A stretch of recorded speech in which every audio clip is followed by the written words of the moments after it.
देखना है बेटा, है ना। अब लिखना बंद करेंगे।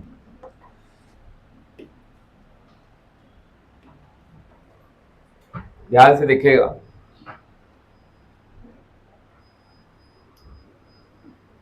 भारत भारत का सामान्य अध्ययन।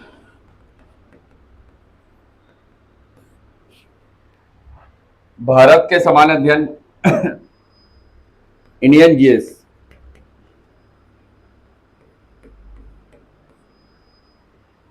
Indian GS, okay.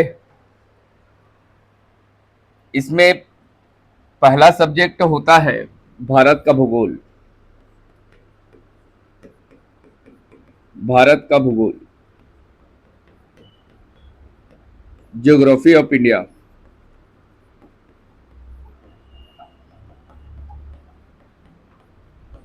जो नए बच्चे हैं थोड़ा समझेंगे कि भारत का भूगोल में जो पहला सब्जेक्ट अपन निकाल रहे हैं भारत का भूगोल है। भारत का भूगोल में अभी मैपिंग चल रहा है,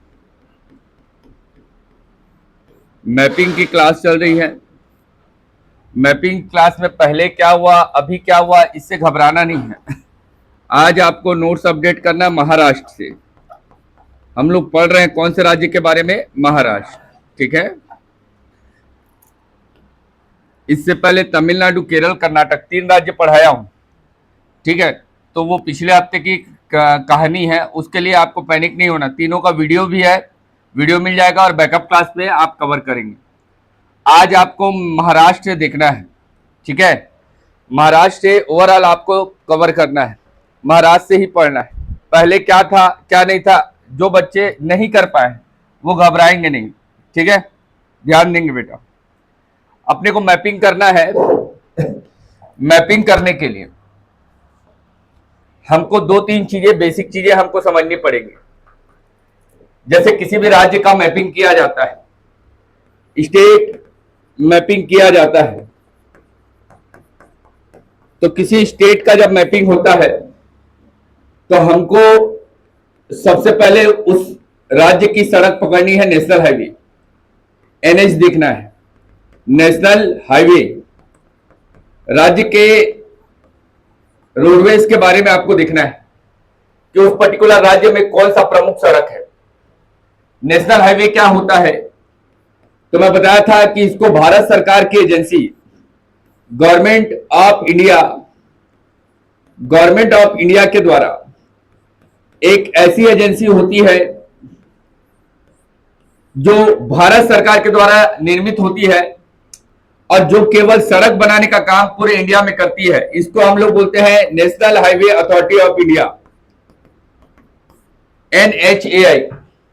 NHAI क्या है? तो ये भारत सरकार की ऐसी एजेंसी है जो भारत में क्या बनाएगी? सड़क। क्या बनाएगी बेटा? सड़क। सड़क बनाने का कार्य करती है। भारत में रोडवेज डेवलपमेंट का काम कौन करती है? तो भारत सरकार की ऐसी एजेंसी जो सड़क बनाती है वो क्या कहलाती है? NHAI, national highway authority of India. National highway authority of India क्या है? तो NHAI एक ऐसी एजेंसी है जो भारत में सड़क का निर्माण करती है, ओके। दूसरा पॉइंट आपको पकड़ना है, क्योंकि अपन दक्षिण भारत का मैपिंग कर रहे हैं, दक्षिण भारत का मैपिंग कर रहे हैं, साउथ इंडिया का मैपिंग कर रहे हैं। तो साउथ इंडिया की विशेषता क्या है कि ये 3 ओर से वाटर बाउंड्री क्रिएट करता है। भारत के दक्षिण भारत में, साउदर्न इंडिया की बात कर रहा हूं, इसमें वेस्टर्न साइड पश्चिमी हिस्से पर अरेबियन सी है, अरब सागर है। अरब सागर है जो कि वाटर बाउंड्री क्रिएट करता है। इसके पूर्वी साइड में बंगाल की खाड़ी है, बे ऑफ बंगाल है, बंगाल की खाड़ी है, बे ऑफ बंगाल है। जबकि इसके साउदर्न पार्ट में हिंद महासागर है, इंडियन ओशन है, इंडियन ओशियन, हिंद महासागर है, ओके। तो दक्षिण भारत की विशेषता क्या है? दक्षिण भारत 3 ओर से नदियों से घिरा हुआ है। ऐसा कोई स्ट्रक्चर, ऐसी कोई आकृति जो 3 ओर से जल से घिरे हो, इसको ज्योग्राफिकल लैंग्वेज में प्रायद्वीप कहा जाता है। प्रायद्वीप, पेनिसुलर। पेनिसुलर या प्रायद्वीप क्या है? तो ऐसा स्थलाकृति, ऐसा टोपोग्राफ, ऐसी स्थलाकृति जो तीन ओर से वाटर सराउंडिंग होती है, तीन ओर से जल से घिरी हुई आकृति क्या कहलाती है? प्रायद्वीप का। इसीलिए दक्षिण भारत को हम लोग प्रायद्वीपीय भारत कहते हैं, क्योंकि हमारा प्रायद्वीपीय भारत का मैपिंग चल रहा है। और अपन लोग महाराष्ट्र की बात करें तो महाराष्ट्र कुछ यहां पर दिखाई देता है, तो महाराष्ट्र कुछ यहां पर दिखाई देता है, मतलब महाराष्ट्र की एक सीमा समुद्र से लगी होगी, अरेबियन सागर से लगी होगी। याद रखना बेटा, ऐसे समुद्री सीमा, अगर ऐसा कोई राज्य है जो समुद्र के साथ सीमा बनाता है, ऐसा कोई राज्य जो समुद्र के साथ सीमा बनाता है, सीमा का साझा करता है, द बाउंड्री क्रिएट करता है, ऐसे बाउंड्री एरिया को हम लोग कोस्टल एरिया कहते हैं। क्या कहते हैं? कोस्टल एरिया, समुद्र तटीय क्षेत्र, कोस्टल एरिया या समुद्र तटीय क्षेत्र। मैं बोला महाराष्ट्र की बात कर रहा हूं, और महाराष्ट्र का वेस्टर्न साइड, पश्चिमी हिस्सा, महाराष्ट्र का पश्चिमी हिस्सा डियर, महाराष्ट्र का पश्चिमी हिस्सा हमको दिखाई दे रहा है। महाराष्ट्र का पश्चिमी हिस्सा, कि महाराष्ट्र का पश्चिमी हिस्सा अरब सागर के साथ बाउंड्री बनाएगा, ये आपको दिखाई देना चाहिए प्यारे बच्चों। ये जो दिख रहा है ये अरब सागर है, और अरब सागर से महाराष्ट्र का एक हिस्सा लगा हुआ है। ऐसे हिस्से को हम लोग समुद्री तट या कोस्टल एरिया कहते हैं। महाराष्ट्र के कोस्टल एरिया को कोंकण तट कहते हैं। क्या कहते हैं? गुड मॉर्निंग एवरीवन, ठीक है, सीधा बैठिए। महाराष्ट्र के समुद्री तट को क्या बोलते हैं? कोंकण तट। पूरा छपना चाहिए ना माइंड में। महाराष्ट्र के समुद्री तट को क्या कहते हैं? कोंकण, कोंकण समुद्री तट। Okay, Konkan area, Konkan coastal area. Maharashtra के समुद्री तट को क्या बोलते हैं? कोंकण तट। मैं बोला मैपिंग में एक तो अपने को पकड़ना है क्या? National highway. क्या पकड़ना है? नेशनल हाईवे, राष्ट्रीय राजमार्ग। ये टॉपिक आएगा अलग से, एनएच वाला टॉपिक, तब अपन पढ़ेंगे। अभी मोटा मोटा इतना जानो कि एनएच को डेवलप करने का काम कौन करता है? एनएचए।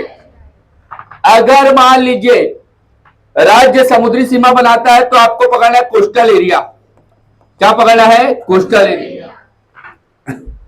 तो मैं बोला महाराष्ट्र के समुद्री तट को क्या बोलते हैं? कोंकण। ओके,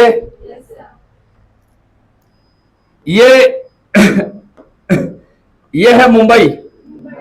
क्या है? मुंबई। ये मुंबई से ऐसा कनेक्ट करेगा, मुंबई से ऐसा कनेक्ट करेगा बेंगलोर को। किसको बोल रहा हूं? कर्नाटक का बेंगलुरु। ओके, ये है आपका नेशनल हाईवे 48, NH 48। बेंगलोर से अर्थात चेन्नई से, चेन्नई से बेंगलोर, बेंगलोर से मुंबई, चेन्नई से बेंगलोर, बेंगलोर से मुंबई, चेन्नई से बेंगलोर, बेंगलोर से मुंबई, NH 48 याद रखना बेटा। नेशनल हाईवे 48 चेन्नई से बेंगलोर, बेंगलोर से मुंबई को पकड़ता है। ओके, चेन्नई से मुंबई को कनेक्ट करता है कौन सा सड़क? NH। ओके, ये मुंबई से पकड़ना है नासिक। क्या बोल रहा हूं? नासिक। मुंबई से नासिक को पकड़ो, और नासिक से सीधा ऐसा निकाल देना नागपुर। क्या बोला? नागपुर से सीधा हमारा छत्तीसगढ़, छत्तीसगढ़ का दुर्ग रायपुर। अभी नहीं जाना, रुकना है। ये है NH 53। क्या बोल रहा हूं? प्राचीन नाम 6, ओल्ड नेम क्या था? 6। क्लियर हो रहा है क्या? I come once again whenever we talk about the Maharashtra. Maharashtra के बारे में बात करेंगे तो आपको दो चीजें पहले दिखाई दे रही। महाराष्ट्र एक ऐसा स्टेट है जो वाटर बाउंड्री क्रिएट करता है। अगर कोई राज्य जो समुद्र के साथ सीमा का साझा करता है, समुद्री सीमा बनाता है, वाटर बाउंड्री क्रिएट करता है, ऐसे एरिया को कोस्टल एरिया कहते हैं, समुद्री तट कहते हैं। महाराष्ट्र का खुद का समुद्री तट है, सी बीच दिखेगा आपको यहां। महाराष्ट्र के समुद्री तट को कोंकण तट। कौन सा समुद्री तट? कोंकण।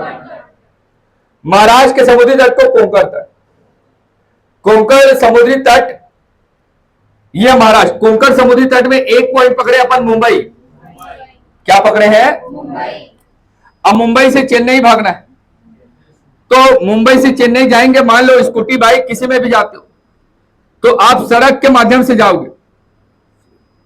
6-4 लेन की चौड़ी चौड़ी सड़क होती है, जिसमें आपका याद रखना बेटा, एक साथ 4-6 हाईवा चल सकता है। ऐसा कॉन्सेप्ट को हम लोग नेशनल हाईवे, राष्ट्रीय राजमार्ग, राष्ट्रीय राजमार्ग क्या होता है? तो चौड़ी चौड़ी सड़क होती है, 6-4 लेन की चौड़ी चौड़ी सड़क होती है, जो एक राज्य को दूसरे राज्य, दूसरे राज्य को तीसरे राज्य से जोड़ती है।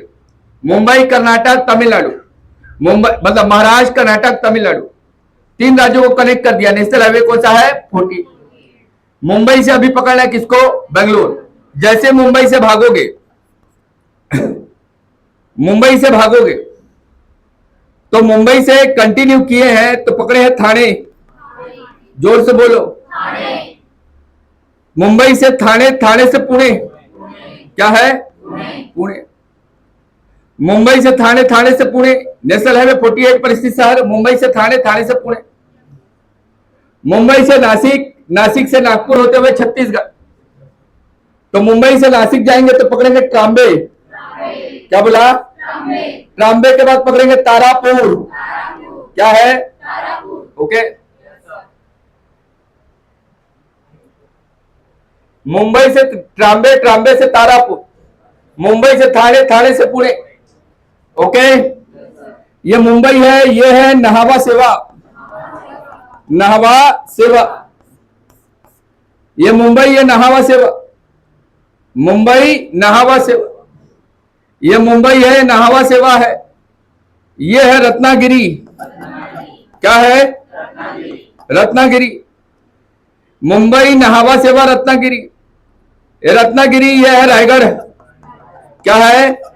शिवाजी की राजधानी रायगढ़, रामगढ़ नहीं है, रायगढ़ है, ओके, रायगढ़। मुंबई नहावा सेवा रत्नागिरी रायगढ़, मुंबई नहावा सेवा रत्नागिरी रायगढ़।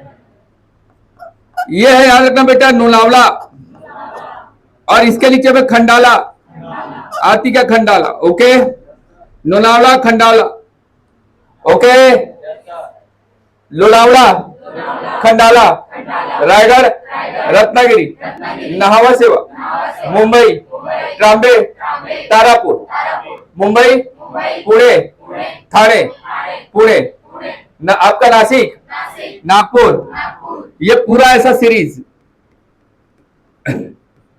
ये आपका जिला औरंगाबाद, इसको वर्तमान में संभाजी, नाम परिवर्तित हो गया तो क्या नाम है? संभाजी। औरंगाबाद जिला था बेटा, औरंगाबाद। इसी औरंगाबाद में ये जो बेल्ट दिख रहा है, ये वाला, ये अजंता एलोरा की गुफाएं हैं। क्या बोल रहा हूं? अजंता एलोरा की गुफा, कैब ऑफ अजंता एलोरा, अजंता एलोरा की गुफाएं हैं। जबकि ये नासिक है, इस नासिक में यह दिखना चाहिए, ये त्र्यंबक की पहाड़ी है, त्र्यंबक हिल्स, क्या बोल रहा हूं? नासिक के त्र्यंबक की पहाड़ी से, त्र्यंबक हिल से, याद रखना बेटा, नदी निकलेगी गोदावरी। कौन सी नदी निकालोगे? गोदावरी। ये गोदावरी नदी है, दक्षिण की गंगा, गोदावरी नदी। नासिक, त्र्यंबकेश्वर की पहाड़ी, त्र्यंबक की पहाड़ी से नासिक का उद्गम है। स्पॉट पड़ेगा त्र्यंबकेश्वर, भारत के 12 ज्योतिर्लिंग में से एक त्र्यंबकेश्वर, ओके, याद हो रहा है? ये त्र्यंबकेश्वर है, जबकि त्र्यंबकेश्वर से लगा हुआ ये है आपका शिरडी, साईं बाबा का मंदिर, शिरडी, ओके।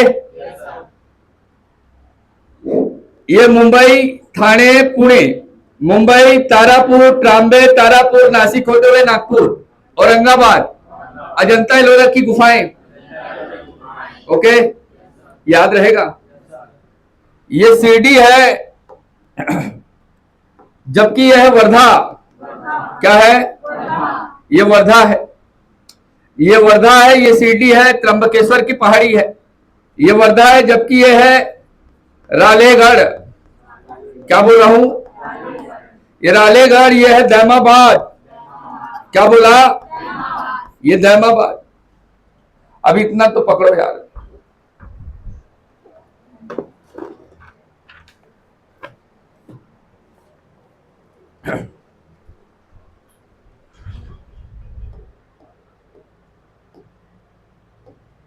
एकदम ना पेशेंस के साथ बैठना बेटा, समय सीमित है।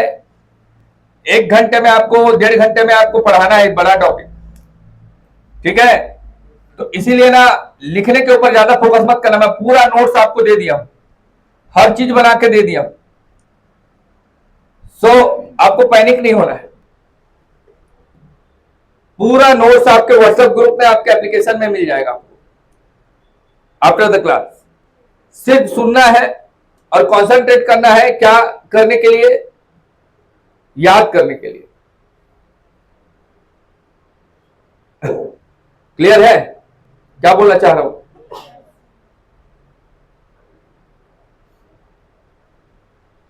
आपको किसी प्रकार से पैनिक नहीं होना है।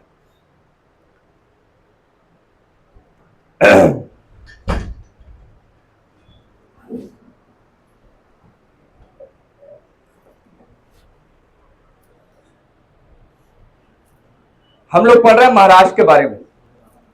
ओके, आपको एक बढ़िया सा कॉपी लेना है, इतना बड़ा कोरा कॉपी रहे तो ज्यादा अच्छा है। एक साइड कोरा एक साइड लाइन है तो भी चलेगा।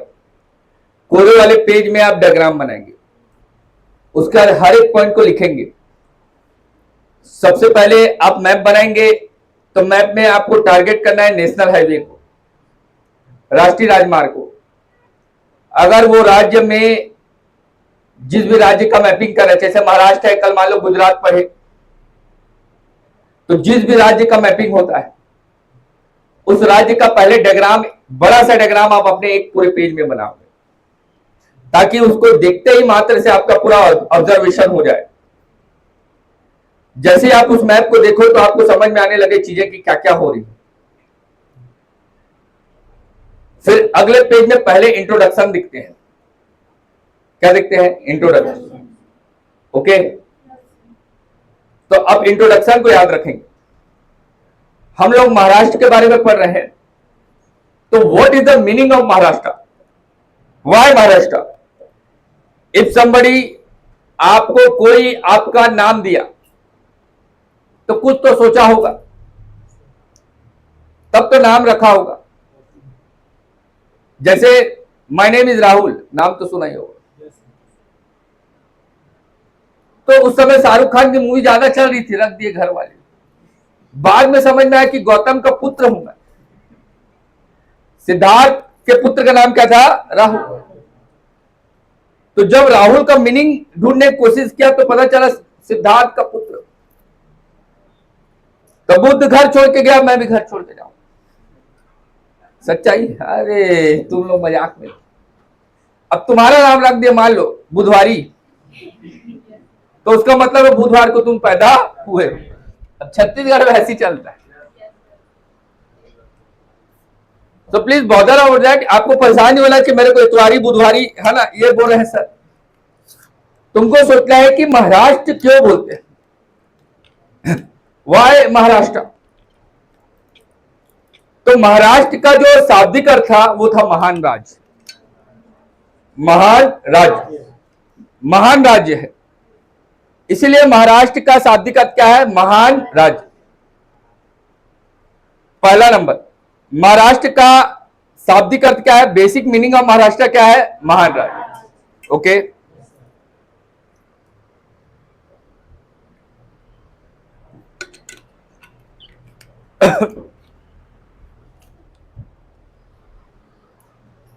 जैसे कर्नाटक में अपन देखे काली भूमि उच्च भूमि, वैसे महाराष्ट्र में क्या बोल रहा हूं? महान राज्य। महान राज्य। इसकी राजधानी क्या बोला? मुंबई। राजधानी क्या है? मुंबई। महाराष्ट्र वाले मराठी बोलते हैं, अकुबाई, मराठी बोलते हैं। क्या बोलते हैं? Marathi. What is the language of Maharashtra? Marathi. Maharashtra के समुद्री तट को, कोस्टल एरिया को क्या बोलते हैं? कोंकण। कोंकण तट। एक्चुअल में महाराष्ट्र जो है, और इस महाराष्ट्र को पहले मुंबई प्रांत के नाम से जाना जाता था, बॉम्बे प्रेसिडेंसी। तो ये अरब सागर में है। इधर अरब सागर, वेस्टर्न साइड में अरब सागर। अरब सागर में समुद्र के बीच में एक भूभाग है। अभी मैंने बताया कि समुद्र तीन ओर से अगर किसी भूमि को घेरता है तो उसको पेनिसुलर या प्राय द्वीप कहते हैं। ऐसा कोई स्ट्रक्चर जो समुद्र से चारों ओर से घिरा। अगर कोई टोपोग्राफ है, स्थलाकृति है जो चार ओर से समुद्र से घिरी होती है, चारों ओर पानी पानी, बीच में एक आपको आइलैंड दिखेगा, ऐसे सेगमेंट को हम लोग द्वीप कहते हैं। द्वीप या आइलैंड। आपसे कोई पूछे व्हाट इज आइलैंड, तो बोला चारों ओर जल से घिरा होगा और बीच में एक टापू होगा। क्लियर? वो टापू कैसे बनता है, टापू वाले कॉन्सेप्ट में पढ़ेंगे, द्वीप वाले कॉन्सेप्ट में पढ़ेंगे। मोटा मोटा अभी बस इतना सुने रहो कि ऐसा कोई भूमि का स्थलाकृति जो चारों ओर से जल से घिरा हो, ऐसे सेगमेंट को ऐसे स्थलाकृति को द्वीप समूह या आइलैंड कहते हैं। तो अरेबियन सी की बात करो, अरब सागर में जो मुंबई दिखाई दे रहा है,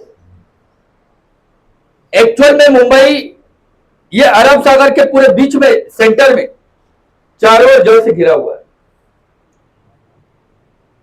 7 टापू था, 7 छोटे छोटे आइलैंड थे।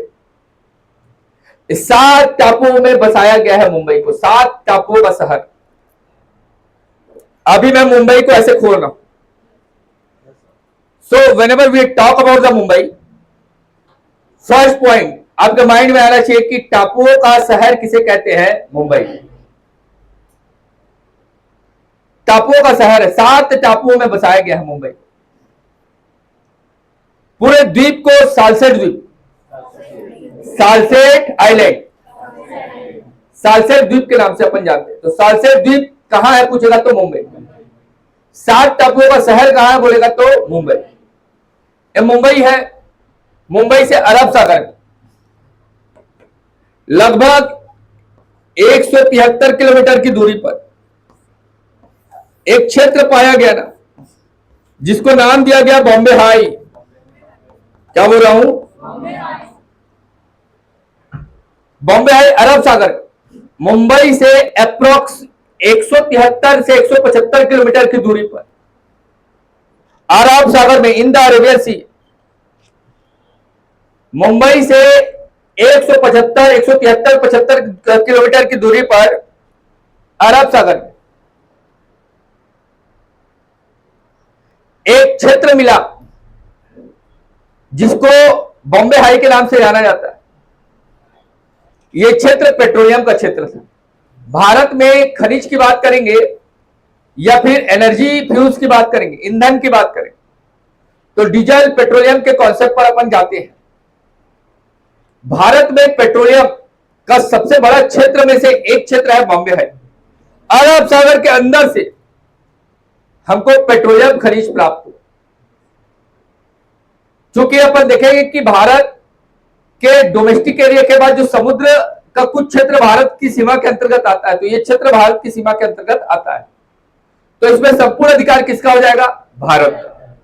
भाई आपका घर बनाते हो, घर के बाहर बाड़ी आंगन बनाते हो आप, तो उसको क्या बोलते हैं? ये हमारा है, ये सरकार का थोड़ी है, हमारा है। वैसे ही एक क्षेत्र मिला, याद रखना, 173 किलोमीटर की दूरी, मुंबई से 173 किलोमीटर की दूरी पर अरब सागर में पेट्रोलियम का क्षेत्र प्राप्त होता है Bombay high. Bombay high, Bombay high इसलिए नाम दिया गया क्योंकि वो बॉम्बे के करीब है। अब पेट्रोलियम का क्षेत्र है, तो भारत में या महाराष्ट्र में पेट्रोलियम का एक क्षेत्र मिला बॉम्बे हाई, जो कि अरब सागर पर है। अब समुद्र के अंदर में पेट्रोल है, उसको निकाले कैसे? सबसे बड़ा चैलेंज।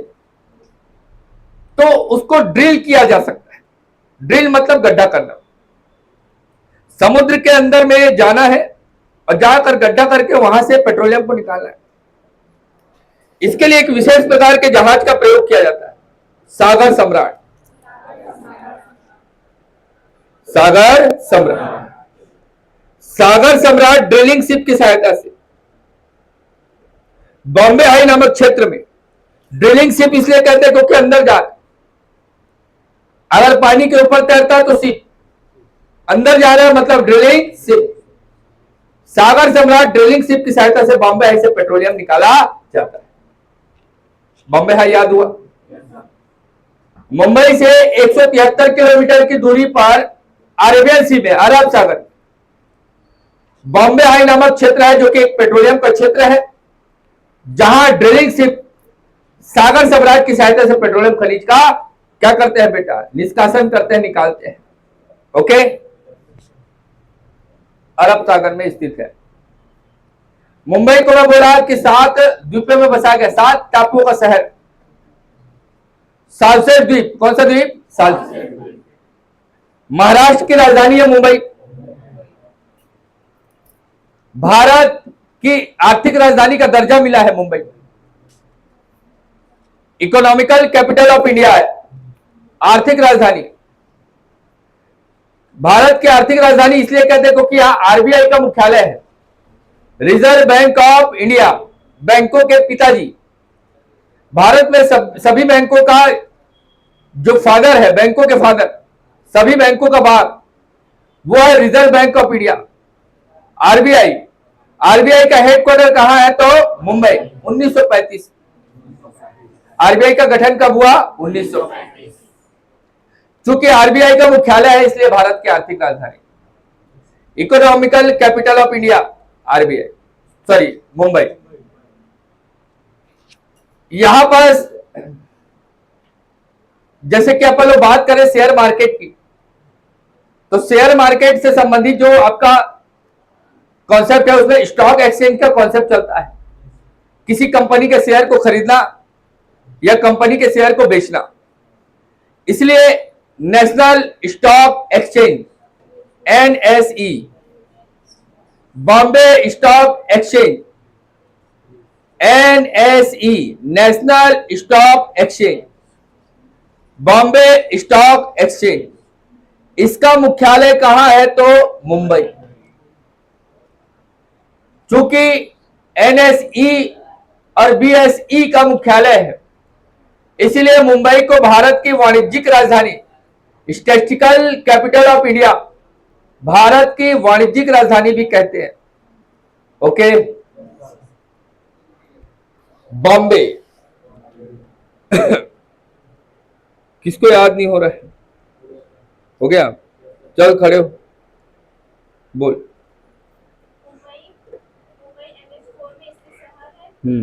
48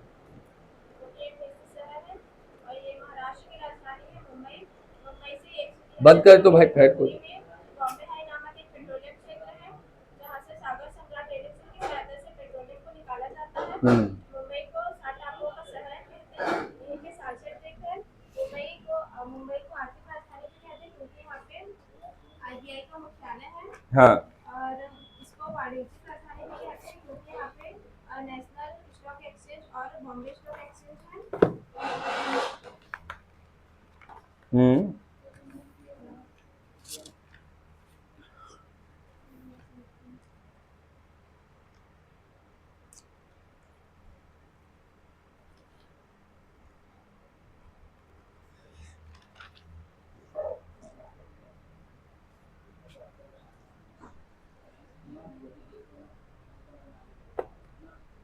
हो गया।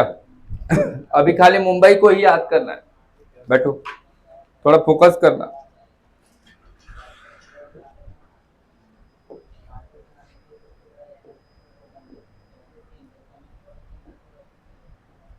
पूरा फोकस बोर्ड पे करना ना।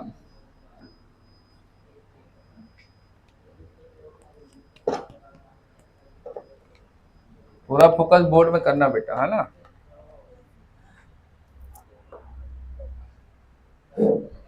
मैं बोला हमको मुंबई पर काम करना है।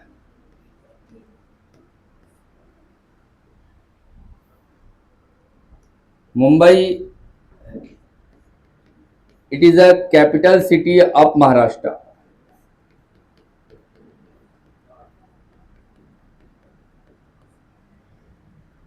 महाराष्ट्र की राजधानी है मुंबई। टापुओं का शहर कहते हैं।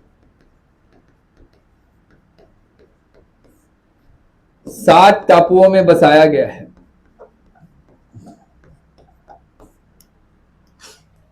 सालसेट द्वीप कहां है पूछेगा तो मुंबई।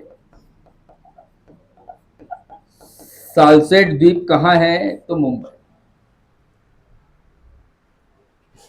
टापुओं का शहर, महाराष्ट्र की राजधानी, टापुओं का शहर, 7 टापुओं में बसाया गया। सालसेट द्वीप है मुंबई। 1935 बैंकों का बैंक, बैंकों का bank, reserve bank of India, इसका गठन 1935 में हुआ। हेडक्वार्टर कौन सा है तो मुंबई। चूंकि रिजर्व बैंक ऑफ इंडिया, भारतीय रिजर्व बैंक, इसका मुख्यालय मुंबई है, इसीलिए भारत की आर्थिक राजधानी का दर्जा है मुंबई को। आर्थिक राजधानी, भारत की आर्थिक राजधानी क्या है? मुंबई। भारत की आर्थिक राजधानी क्या है? मुंबई। ओके, ये छोटा वाला फैन को बंद कर दे तो भाई इसी वजह से दिक्कत जा रहा है। नीचे तार खींच दे नीचे से, और ये दोनों फैन को ऑन कर। हाँ, अब नहीं आ रहा ना आवाज, उसी के वजह से आ रहा। हाँ तो टोन ही आ गई है। भारत की आर्थिक राजधानी, इधर देखो, है ना। भारत की आर्थिक राजधानी क्या है? मुंबई। भारत की आर्थिक राजधानी क्यों कहते हैं? क्योंकि आरबीआई का मुख्यालय, आरबीआई का हेडक्वार्टर। जैसे आपका NSE, national stock exchange, and Bombay stock exchange, इसका मुख्यालय भी आपका मुंबई में है, इसीलिए भारत की वाणिज्यिक राजधानी का भी दर्जा इसको मिला है। वाणिज्यिक राजधानी, स्टैटिस्टिकल कैपिटल ऑफ इंडिया। यहीं पर दलाल लोग रहते हैं जो स्टॉक एक्सचेंज का काम करते हैं, है ना, स्टॉक को बेचने का। इसलिए बार बार एग्जाम में पूछता है कि दलाल स्ट्रीट कहां है, पूछेगा तो दलाल स्ट्रीट कहां है बेटा? मुंबई में। ओके, दलाल स्ट्रीट कहां है तो मुंबई। इसी मुंबई से अरब सागर में, अरब सागर में 173 किलोमीटर की दूरी पर स्पॉट का नाम है बॉम्बे हाई। क्या नाम है? बॉम्बे हाई। इस बॉम्बे हाई में जहाज का नाम क्या है? सागर सागर सम्राट। कैसा जहाज है? ड्रिलिंग शिप है। कैसा जहाज है? Drilling ship. ड्रिलिंग की शिप की सहायता से क्या निकाल रहे हैं? पेट्रोलियम। क्या निकाल रहे हैं बेटा? पेट्रोलियम। तो भारत के प्रमुख पेट्रोलियम क्षेत्र में से एक क्षेत्र कौन सा है? बॉम्बे हाई। कहाँ है? अरब सागर। मुंबई से कितने दूरी पर है? 103। नाम क्या है? बॉम्बे हाई। कौन से जहाज की सहायता से? सागर। ओके, याद हुआ? पक्का? ठीक। इसी मुंबई में भारत के 13 बड़े बंदरगाह। बंदरगाह क्या होता है? तो जहां जहाज आकर ठहरता है, port, international port. Chennai, Ennore, Chennai, Tuticorin. याद आ रहा है? एन्नोर, चेन्नई, तूतीकोरिन। कोच्चि, कोच्चि के बाद क्या बोल रहा हूं आज? मुंबई। ओके, भारत के 13 बड़े बंदरगाह में से एक मुंबई और दूसरा नहावा सेवा।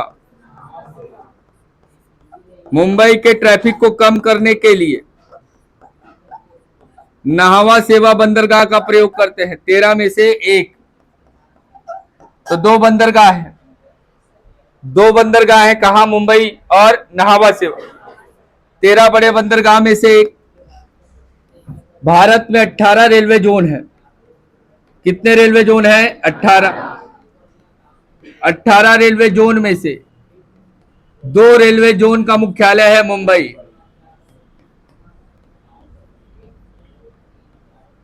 खाली अभी याद रखना, दो रेलवे जोन का मुख्यालय कौन कौन सा है आगे बताऊंगा। एक तो central railway zone CST, Chhatrapati Shivaji terminal CST, और एक याद रखना चर्च गेट। ओके, आगे बताऊंगा इसके बारे में डिटेल, अभी बस मोटा मोटा नाम याद रखना। तो दो रेलवे जोन का मुख्यालय, एक बंदरगाह, मुंबई अंतर्राष्ट्रीय हवाई अड्डा, ये सब है। ओके, याद रहेगा? देखो कोई दिक्कत थोड़ी है। अब इस कॉन्सेप्ट को समझो ना, ये बार बार आएगा। अंग्रेज क्या करते थे? भारत में, ये मैं हिस्ट्री से जोड़ रहा हूं बेटा, भारत में अगर बात करें तो भारत में भारतीयों को आजाद कराने के लिए, अरे यार, क्योंकि भारत अंग्रेजों के अधीन था। भारत क्या था बेटा? अंग्रेजों के अधीन था।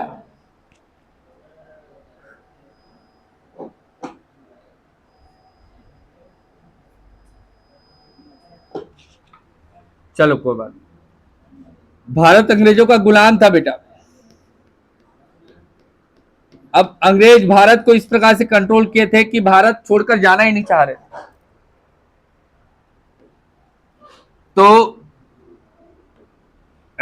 अंग्रेजों ने भारत का मनमाने शोषण किया है। 1600 से 1757, 1757 से 1857, 1857 के बाद 1947, ये सब काम का डेट है। अंग्रेज आए कब? अंग्रेजों ने भारत पर राजनीतिक नियंत्रण कब शुरुआत किया? 1857 में भारत को की आंखें खुली कि इन लोग हमारा शोषण कर रहे हैं। तो याद रखना बेटा, भारत में पहली बार राष्ट्रवाद का उदय, नेशनलिज्म। एनीबॉडी, क्या होता है राष्ट्रवाद? राष्ट्रवाद क्या होता है? नेशनलिज्म क्या होता है?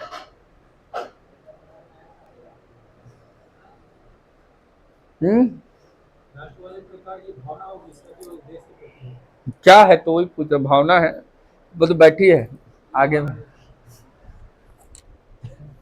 क्या है? अंदर वाली भावना, ठीक है, इनर फीलिंग। ओके, अरे सीधा बैठो, सीधा ओंधा लोग। चल यार बता यार, क्या समझती है राष्ट्रवाद?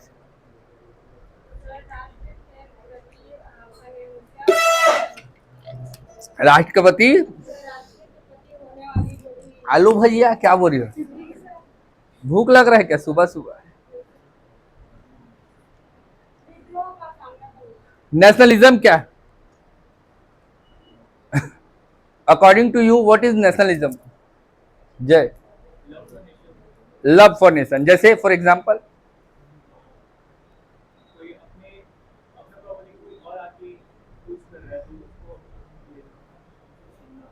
भाई तुम्हारे कोई बहन है? हैं? सगी बहन है? तुम्हारी बहन को कोई गाली बक दे, एज्यूम करना, सीरियस मत ले लेना, तो तुम्हारा खून ऑटोमेटिक खोल जाएगा। वहां पर कोई आकर इंजेक्ट, वो आपका गैस चूल्हा नहीं जला रहा है उबालने के लिए। तुम्हारे मम्मी पापा को कोई कुछ बोल दिया, तुम्हारा खून ऑटोमेटिक खोल जाएगा। तुम्हारे घर की कोई प्रॉपर्टी को आके मिसयूज कर रहा है, ऑटोमेटिक पूरा टेम्परेचर हाई हो जाएगा तुम्हारा। ये इसलिए है क्योंकि तुम्हारे घर से खून का संबंध है। अभी मेरे भाई को कोई कुछ बोल तो दे, एक एग्जाम्पल दे रहा हूं, इसको एज्यूम करना है ना, सीरियस नहीं हो जाना फिर। तो ऑटोमेटिक मेरे माँ बाप को, मेरे भाई को कोई कुछ बोल दिया गलती से, तो ऑटोमेटिक मेरा खून खौल जाएगा। मैं नहीं भी चाहते रहूंगा, पूरा एकदम उदय सेठी का आत्मा मेरे अंदर घुस जाएगा, कंट्रोल राहुल कंट्रोल ऐसे चिल्लाते रहूंगा, फिर भी निकल निकल कर आएगा। पकड़ तो भाई मेरे को, पकड़ ले तो जान दे, ऐसे समझ में आ रहा है बात? ये क्यों हो रहा है? क्योंकि ये अपने भारत में पहले अंग्रेज इसलिए शोषण कर पाए क्योंकि भारत में इंटीग्रिटी, अखंडता और एकता नहीं थी। यूनिटी और इंटीग्रिटी का कहीं ना कहीं अभाव था। राजा महाराजा केवल अपने अपने क्षेत्र में बैठकर शासन करते थे, इनको दूसरे क्षेत्र से मतलब ही था। ये आपस में लड़ रहे थे, मेरे कटोरी को 4 दिन से रख लिया, दे नहीं रहे, इसलिए लड़ रहे थे इन लोग बेचारे। तो जब भी याद रखना बेटा, आपके घर में भी इस चीज को अप्लाई करना, आप सब करना, अपने घर का भेद दूसरे के घर के सामने मत खोलना। और यही हो रहा है आजकल, आप लोग अपने घर का ही बुराई दूसरे दूसरे जगह जाकर कर रहे हो। जब आपके घर का बुराई आप खुद करोगे तो सामने वाला उसका मिसयूज तो करेगा। यही हो रहा था कि अंग्रेज जब भारत आए तो अंग्रेजों का उद्देश्य भारत में आकर भारत में शासन करना नहीं था। ये तो मसाला और सूती कपड़ों का व्यापार करने के लिए आए थे। जब ये 100 साल बिताए, 1600 से 1700, तो 100 साल के अंतर्गत इनको समझ में आ चुका था कि भारत में एकता और अखंडता का अभाव है। The lack of integrity and unity was there inside the India. तो अब अंग्रेज बोले कि अब हम लोग पैसा तो मनमाने कमा चुके हैं, अब चलो थोड़ा राजनीति कर लेते हैं। इसलिए भारत पर पॉलिटिकल आपका कंट्रोल या फिर इंटरफेरेंस करने की कोशिश अंग्रेजों के द्वारा की जाएगी। अब 1 दिन 2 दिन 4 दिन 5 दिन आप सहोगे किसी का अत्याचार। साइकिल में जा रहे हो, पीछे से आके कोई मार दिया पटाख से, ले ना कोई बात नहीं, नादान है, बच्चा है बोलो। दूसरे दिन जा रहे हो, मान लो कपड़ा सुखा रहे हो, वहीं पर जाके पानी फेंक दिया, ले ना कोई बात नहीं, बच्चा है, नादान है बोलो। तीसरे दिन मान लो आप पूजा कर रहे हो, जैसे ही आप दिया जला फूक दिया आके, ला ला ला ला बोल दिया उसका, ले ना कोई बात नहीं, बच्चा है बोलो। चौथे दिन ऐसा कोई काम किया तो सीधा पकड़ोगे, आपको खींचते हुए ले जाओगे, चल तेरे को बता रहा हूं बोलो।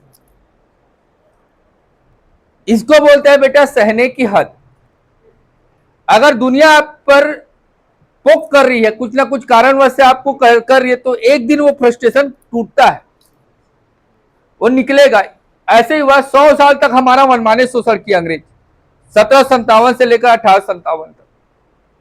100 साल के बाद ना पूरे भारत में राष्ट्रवाद का उदय हुआ। पहली बार लोगों ने अपने देश के प्रति सद्भावना की भावना प्रकट की। ओरिजिन ऑफ नेशनलिज्म याद रखना बेटा, 1857, राष्ट्रवाद की भावना का उदय। जब आप अपने देश के लिए मरने मिटने को तैयार हो जाओ तो वो है राष्ट्रवाद। आज आपको कोई बोल दे पाकिस्तान जिंदाबाद, आप बोलोगे कोई बात नहीं, पाकिस्तान जिंदाबाद, कोई बात नहीं, पाकिस्तान जिंदाबाद। पर आपको कोई बोल दे भारत मुर्दाबाद, तुरंत बोरिंग उखाड़ दोगे, सन्नी देओल टाइप का, है कि नहीं? इसको बोलते हैं राष्ट्रवाद।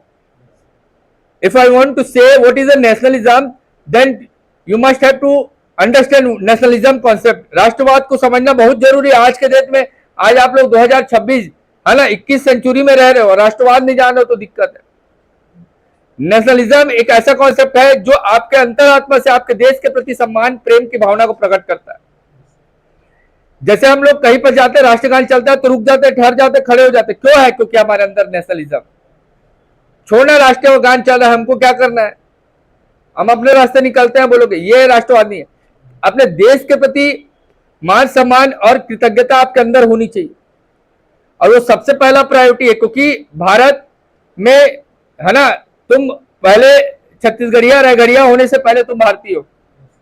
Okay, what is your identification? तो यू आर अ इंडियन। तो भारत में राष्ट्रवाद का उदय हुआ 1857। अब एक चरण सीमा पर था, तब हम लोग 1857 क्रांति करेंगे, हिस्ट्री में अपन पढ़ेंगे। 1857 का रिवोल्ट अपन करेंगे, नेशनलिज्म का जैसी ओरिजिन होगा। अब ये धीरे धीरे क्या होगा, पिक पर होगा। तो अंग्रेज जानते थे कि अगर राष्ट्रवाद के कॉन्सेप्ट को तोड़ा नहीं गया तो हमको दिक्कत हो सकता है। यही होगा, लास्ट में हम आजाद होंगे 1947 में। तो अंग्रेज हमारे अंदर के नेशनलिज्म को डिस्ट्रॉय करने की कोशिश कर रहे थे। इसलिए लोग क्या करते थे, फूट डालो और शासन करो की नीति अपनाते। ये दोनों का पक्का दोस्ती हो गया, एकदम अलग अगल बगल बैठ रहे, रोज देख रहा हूं मैं। वो काला पहन रही तो ये भी काला पहन रही, तो देखो ना, बीच में एक जन भले बैठ गया है अलग बात है, पर दोनों भारी दोस्त।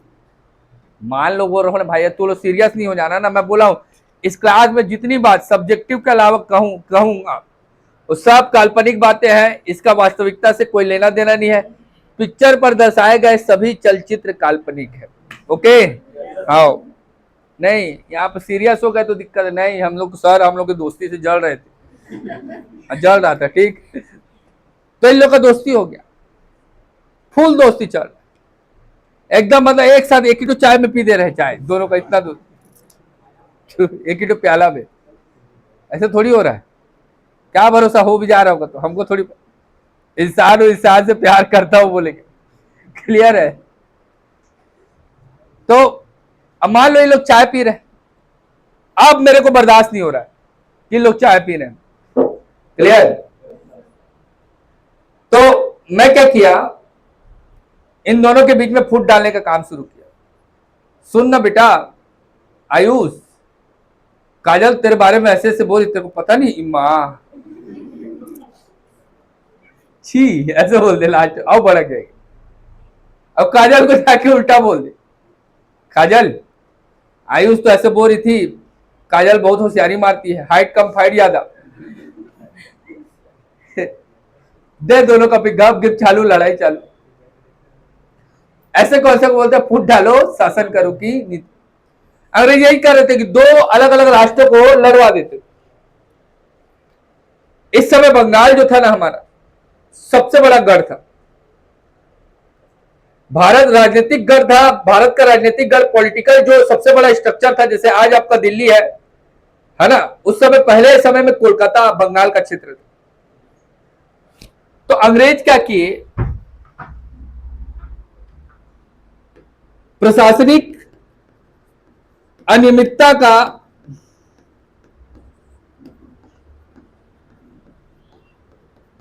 मतलब डिस्टर्बेंस ऑफ आपका एडमिनिस्ट्रेशन है ना, एडमिनिस्ट्रेशन चलाने में दिक्कत हो रहा है क्योंकि ये बड़ा क्षेत्र है। समझ पा रहे क्या बोला चाह रहा हूं, अगर कोई बड़ा क्षेत्र है वहां प्रशासन चलाने में दिक्कत जा रहा है तो उसको दो भाग में बांट दो।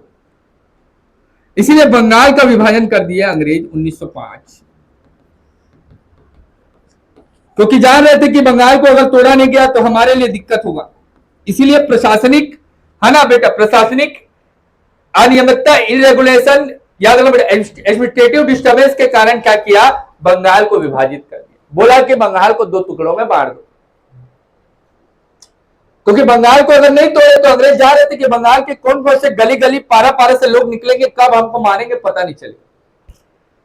इसलिए बंगाल का विभाजन 1905 में कर दिया। 1905 there was the division of Bengal. 1905 में बंगाल का विभाजन कर दिया, और जैसे बंगाल का विभाजन हुआ तो बंगाल दो हिस्सों में बढ़ गया। तो जो पूर्वी बंगाल था वो आज बांग्लादेश कहलाता है,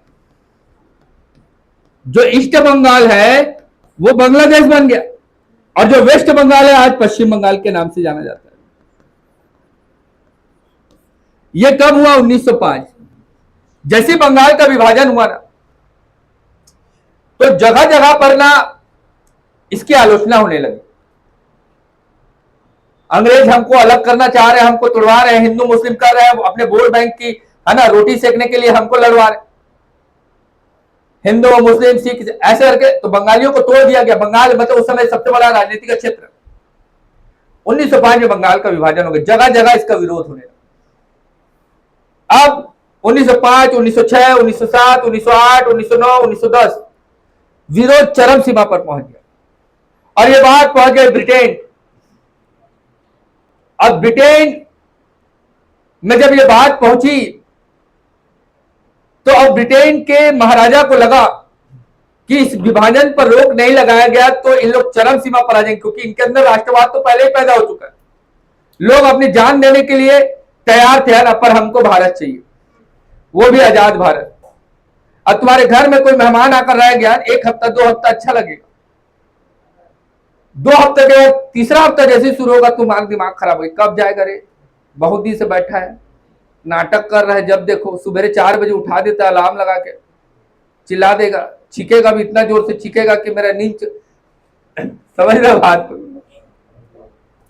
मेहमान 2-4 दिन अच्छे लगते हैं, 1 हफ्ते के बाद किसी आदमी को पसंद नहीं आता। आज के समय में बोल रहा हूं, अब तू मत बोला नहीं सर मैं तो ऐसा नहीं हूं, सबके अंदर ऐसा भाव है ना, झूठ मत बोलना मेरे, है कि नहीं? हाँ चीज में यस नहीं बोलते हैं, ठीक है, कभी कभी लोग भी बोलते हैं। 1905 में क्या हुआ, बंगाल का विभाजन पर रोक लगाने के लिए 1911 में बंगाल के राजा ब्रिटेन के राजा जॉर्ज पंचम अपनी पत्नी रानी मैरी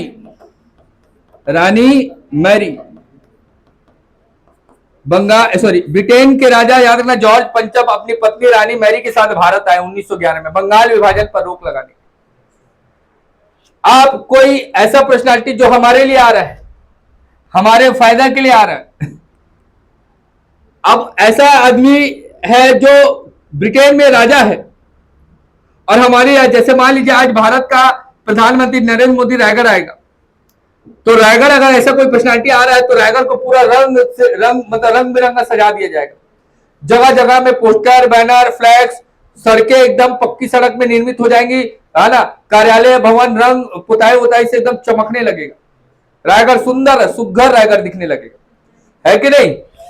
ऐसा ही याद रखना बेटा, चूंकि रानी मैरी के साथ आपका जॉर्ज पंचम का भारत आगमन होना था 1911, तो 1911 में रानी मैरी जॉर्ज पंचम के साथ रानी मैरी का भारत में आगमन हुआ। इसीलिए याद रखना बेटा, मुंबई में गेटवे ऑफ इंडिया का निर्माण कराया गया। मुंबई में क्या बनवाया गया? Gateway of India. Gateway of India कहां है पूछूंगा तो मुंबई, इंडिया गेट नहीं बोल रहा हूं, गेटवे ऑफ इंडिया। याद आ रहा है क्या? ये क्यों बनाया गया था? तो जॉर्ज पंचम और रानी मैरी के आगमन पर वेलकम गेट बनाया गया। अब जैसे ही 1911 में आए रानी मैरी जॉर्ज पंचम, इनका भव्य स्वागत किया गया। 1911 में इन्हीं के वेलकम सॉन्ग के रूप में पहली बार जन गण मान्य, जो भी जनगणमान्य आ रहे हैं वो हमारे लिए कैसे पूजनीय है। इसीलिए पहली बार रविन्द्रनाथ टैगोर, है ना, इनके द्वारा जो वेलकम गीत तैयार किया गया, पहली बार गाया गया 1911 में। आपसे कोई पूछेगा जन गण मन अधिनायक जय है, ये पहली बार कब गाया गया था? तो 1911 मुंबई में गेटवे ऑफ इंडिया पर जब जॉर्ज पंचम रानी मैरी का आगमन हुआ, तो इसी उपलक्ष्य में वेलकम सॉन्ग के रूप में इसको गाया गया, स्वागत गीत के रूप में गाया गया। जनगणमान्य, जो जनगणमान्य है कौन? रानी मैरी जॉर्ज पंचम, रानी मैरी जॉर्ज पंचम,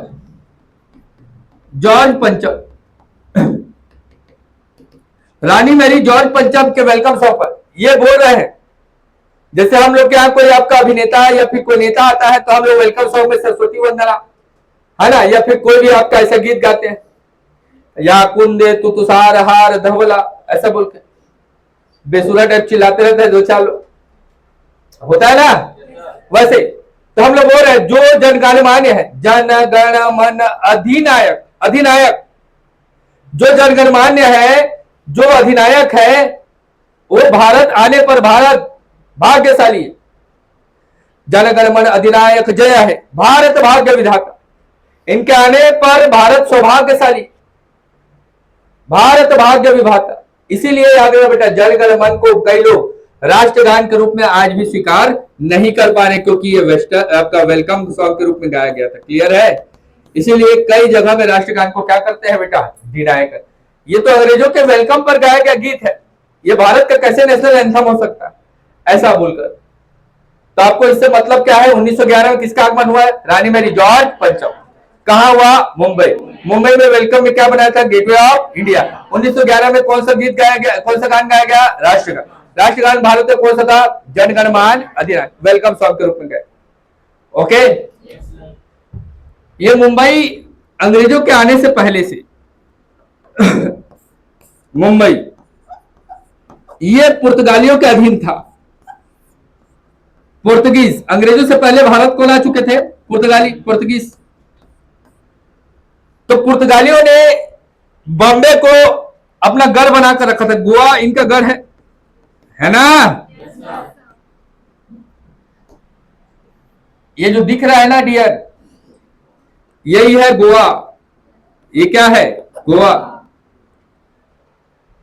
तो पुर्तगालियों का ये पूरा गढ़ था। क्लियर है? तो पुर्तगाली अंग्रेजों के सामने टिक नहीं पा रहे थे। जान रहे थे कि अगर हम लोग अंग्रेजों के साथ बगावत किए तो आने वाले समय में हमको दिक्कत पैदा हो सकता है, अंग्रेज हमको बाहर कर सकते हैं, भारत से बाहर कर सकते हैं। ऐसे में सबसे अच्छा नीति होता है व्यवहार नीति, मैरिज पॉलिसी। अगर तुमको लगे कि तुम्हारे को पावरफुल बनना है तो किसी पावरफुल घर की लड़की से शादी कर लो, सीधी सी बात है ना? होता है कि नहीं? तुमको पावरफुल बनना है तो तुम किसी पावरफुल घर के लड़के से शादी कर,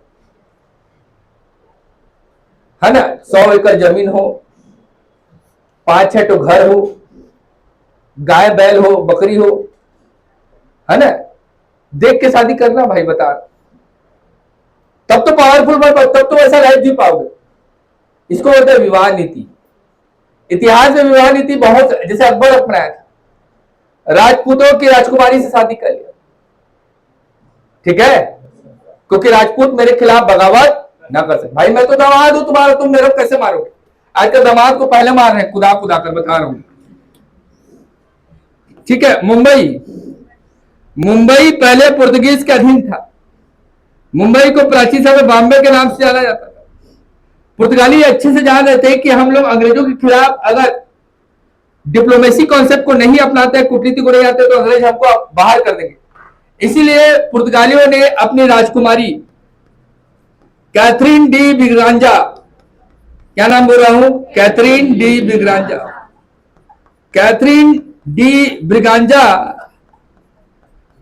इसका विवाह करवा दिया चार्ल्स द्वितीय के साथ। ब्रिटेन के राजकुमार चार्ल्स द्वितीय सेकेंड, देखो नाम रखना तुम लोग भी, राहुल द्वितीय, समझे? कैथरीन डी ब्रिगांजा का विवाह किससे हो गया? चार्ल्स द्वितीय। और इससे विवाह करा कौन? चार्ल्स द्वितीय। तो चार्ल्स द्वितीय को दहेज में दिए थे, बताओ, मुंबई को। और इस प्रकार से अंग्रेजों को प्राप्त हुआ था मुंबई, दहेज के रूप में दिए थे। क्लियर? पुर्तगालियों को दहेज के रूप में क्या मिला था बेटा? मुंबई। क्लियर है? पुर्तगाली राजकुमारी कैथरीन डी ब्रिगांजा का विवाह ब्रिटेन के राजकुमार चार्ल्स द्वितीय से हुआ था, जिसमें पुर्तगालियों ने दहेज पर मुंबई अर्थात बॉम्बे को किसको दिया था? अंग्रेजों को। इतना याद करना है। इसमें लिखा हुआ है, ठीक है? नोट्स, जो नोट्स नहीं लिखा है उसको आप लोग लिखोगे, है ना? देखो, बॉम्बे स्टॉक एक्सचेंज कहाँ है? BSE, मुंबई। भारत की आर्थिक राजधानी किसे कहते हैं? मुंबई, क्योंकि 1935 में यहाँ RBI का गठन हुआ। चल यार, खड़े हो यार, नरेंद्र बोलो, चलो। हाँ, मुंबई के बारे में बोलो जल्दी। हाँ ठीक है, बैठो। कौन बोलेगा इधर वॉइस में? कौन बोलेगा? चल यार, साक्षी खड़े हो, बोल। हाँ जी, मुंबई के बारे में बोलो। मुंबई NH-48 पर स्थित शहर है। मुंबई महाराष्ट्र की राजधानी है। इसे आर्थिक राजधानी का भी दर्जा दिया गया है, क्योंकि यहाँ RBI का मुख्यालय है, जिसका गठन 1935 में हुआ था। गुड। इसे वाणिज्यिक राजधानी का भी दर्जा दिया गया है, क्योंकि यहाँ नेशनल स्टॉक एक्सचेंज और बॉम्बे स्टॉक एक्सचेंज का मुख्यालय है। ठीक। और मुंबई में गेटवे ऑफ इंडिया का भी निर्माण किया गया था, क्योंकि 1911 के समय में जॉर्ज पंचम और क्वीन मैरी भारत आए थे। उनके स्वागत पर गेटवे ऑफ इंडिया का निर्माण किया गया और उनके स्वागत पर उनके आगमन पर स्वागत गीत के रूप में जन गण मन को गाया गया था पहली बार 1911 में। और मुंबई से लगभग 173-175 किलोमीटर की दूरी पर बॉम्बे हाई है, जहाँ पे पेट्रोलियम क्षेत्र है और सागर सम्राट ड्रिलिंग शिप के माध्यम से पेट्रोलियम को निकाला जाता है। ठीक, गुड। आगे। सागर सम्राट ड्रिलिंग शिप की सहायता से मुंबई से पेट्रोलियम निकाला जाता है। पुर्तगालियों को दहेज में दिया गया था। ठीक है। दलाल स्ट्रीट है, बॉम्बे स्टॉक एक्सचेंज है, एनएसी है और भारत की आर्थिक राजधानी है। ठीक है, वाणिज्यिक राजधानी है। आरबीआई का मुख्यालय है। 2 रेलवे जोन है, नहावा सेवा और मुंबई, सॉरी 2 बंदर, आपका बंदरगाह है, इंटरनेशनल पोर्ट, नहावा सेवा और मुंबई। ओके। फिर उसके बाद बताना है कि 2 आपका रेलवे जोन है, सीएसटी है ना, सेंट्रल रेलवे जोन का मुख्यालय, और एक तो याद रखना बेटा साउथ वेस्ट है ना, दक्षिण, सॉरी सेंट्रल पश्चिम, आगे अपन देखेंगे है ना। ठीक, खाली 2 आपका रेलवे जोन है, ये बताना है। अंतर्राष्ट्रीय हवाई अड्डा है मुंबई में। ठीक है, ठीक है, बैठो। यहां तक हो गया क्या? पक्का याद होना चाहिए भैया ना, सबको याद हो रहा है जी? किसी को दिक्कत थोड़ी है? देखो कहीं पर कोई डाउट है पूछो, जल्दी पूछो। हैं?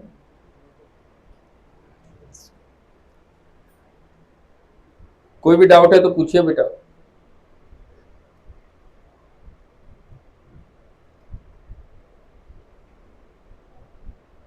नहीं है डाउट? आगे बढ़े। देखो बेटा, मुंबई के जस्ट ऊपर में ट्राम्बे है।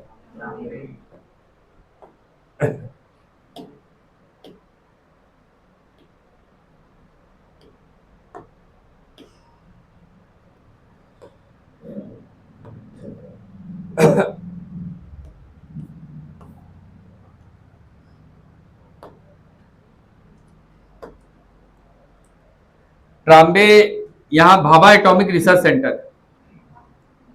Bhabha Atomic Research Centre, BARC का मुख्यालय है, डॉक्टर होमी जहांगीर भाभा, ओके, इनके नाम पर भारतीय परमाणु अनुसंधान केंद्र, Bhabha Atomic Research Centre, Bhabha Atomic Research centre.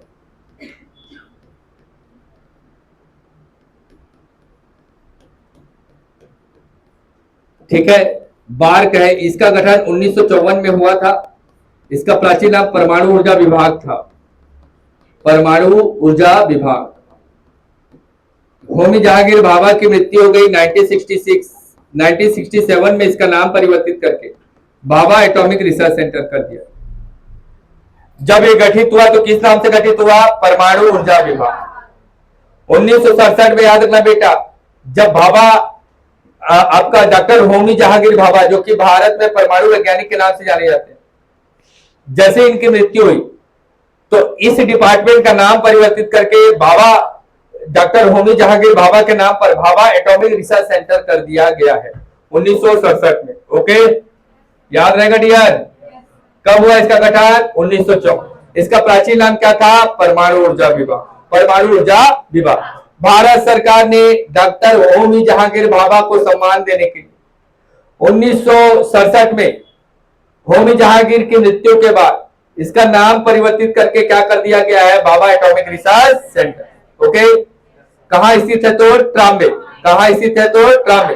इसको तैयार करने वाला कौन था? संस्थापक कौन है? होमी जहांगीर भाभा।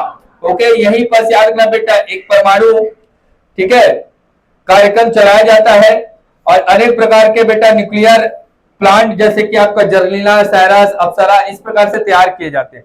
आगे कल इसके कॉन्सेप्ट को बताऊंगा, ठीक है। अभी बस नाम को याद रखना, जो एग्जाम ओरिएंटेड क्वेश्चन है उसको याद रखना। यह है तारापुर, क्या है? भारत में, है ना, भारत में 7 परमाणु बिजली घर, उनमें से भारत का सबसे पहला न्यूक्लियर पावर प्लांट कौन सा था? तारापुर। क्या बोला? Tarapur. Okay. Nuclear power plant क्या होता है? जहां यूरेनियम के नाभिक से विखंडन कराकर अत्यधिक मात्रा में ऊर्जा का उत्पादन किया जाता है ना। परमाणु बिजली घर, परमाणु के माध्यम से बिजली का उत्पादन। तारापुर, ट्राम्बे। ओके, इसके आगे कल बताएंगे, इतना याद कर क्या होगा, ठीक है डियर। जाओ 10-15 मिनट का ब्रेक है, जाओ 10 मिनट का ब्रेक है, जाओ जल्दी जाओ बेटा, आगे पढ़ाना हो।